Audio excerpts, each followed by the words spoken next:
সব সময় সব ঘটনা আমরা কার্ভ করতে পারবো বিষয়টা এরকম না।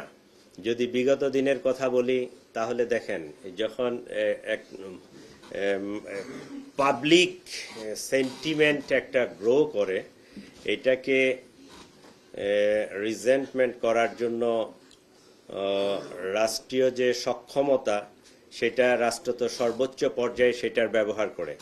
কাউরান বাজারের যে ঘটনাটা ওখানে যে অবস্থা ছিল এটার অন্তরালে আরও কিছু বিষয় আছে।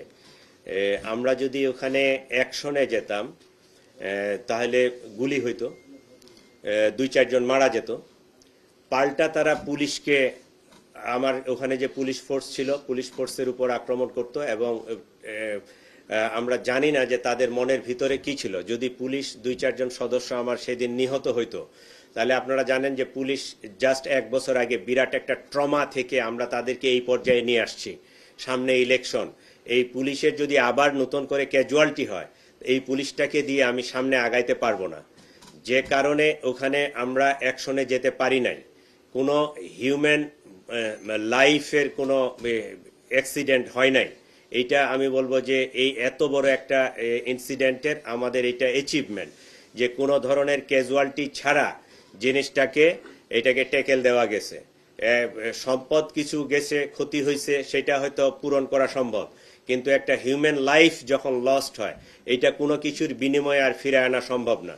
যে কারণে আমরা ওখানে অ্যাকশনে যাই নাই। আমরা প্রয়োজন মনে করছি যতটুকু আমাদের অবস্থা ছিল সেটা অ্যাকশন, যেটা সর্বোচ্চ অ্যাকশন, যেটা গুলি করা পর্যন্ত যেতে পারতাম আমরা, কিন্তু আমরা ওইটা অ্যাভয়েড করার চেষ্টা করছি। কারণ যে পরিমাণ ওখানে জনবল ছিল, পাবলিক ছিল 4-5 হাজারের মতো, এখানে আমার 50 জন 100 জন ফোর্স নিয়ে অ্যাকশনে গেলে আমার পুলিশের এবং পাবলিকের বোথ সাইডে ক্যাজুয়ালিটি হওয়ার সম্ভাবনা ছিল। এই সম্ভাবনায় আমাকে পরিস্থিতি বিবেচনা, অনেক সময় আমার স্থান কাল পাত্র ভেদে আমাকে অ্যাকশনটা নিতে হবে। আমি ইচ্ছা করলেই সব জায়গায় ফায়ার ওপেন করতে পারবো না, এটা করা উচিত না।